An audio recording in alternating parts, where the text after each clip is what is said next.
बाजीनी करेली बिनतिया तो सुनिए जीवतिया मैया सुनिए जीवतिया मैया हो ए मैया नहीं दिहनी गोदी में ललनावा जीवतिया कैसे करबो जीवतिया कैसे भूखा बनो ए मैया नहीं दिहनी गोदिया बलकावा जीवतिया कैसे करबो जीवतिया कैसे भूखा बनो सैया मारे नी मोरे तनावा तो सासुजी बजनिया खस हो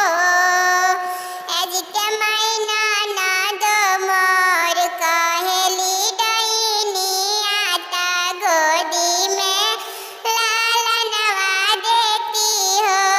एजिके मैना नद मोरे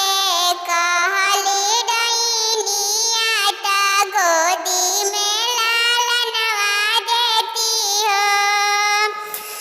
रोवत रोवत दिवाई नदिया के तीरे जाई बैठेली हो अरे कहियों से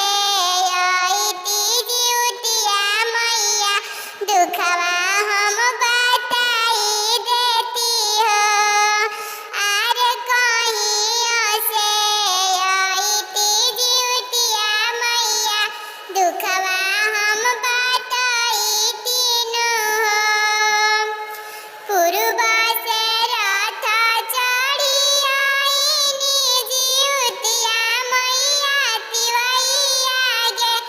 खड़ा भैनी हो ये तिवई कावना का सुरलोर ढरुवे त मानवा दुखित भौवे हो ए तिवई कावना का सुरलोरवा ढरुवे त मानवा दुखित भौवे हो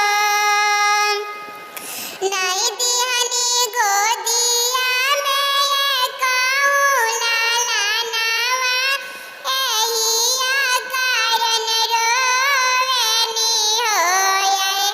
सासुजी कहेली हमके बजनिया सैया जी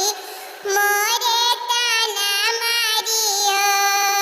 अरे सासुजी कहीं बजनिया सैया जी मोरे ताना मारी हो चुप हो खटिवाई तू दोनों हाथ लोरा पोछा हो ए तिवई हम देहाव गोदी में बलकावा जीवतिया परब करिहानु हो ए तिवई हम देहाव गोदी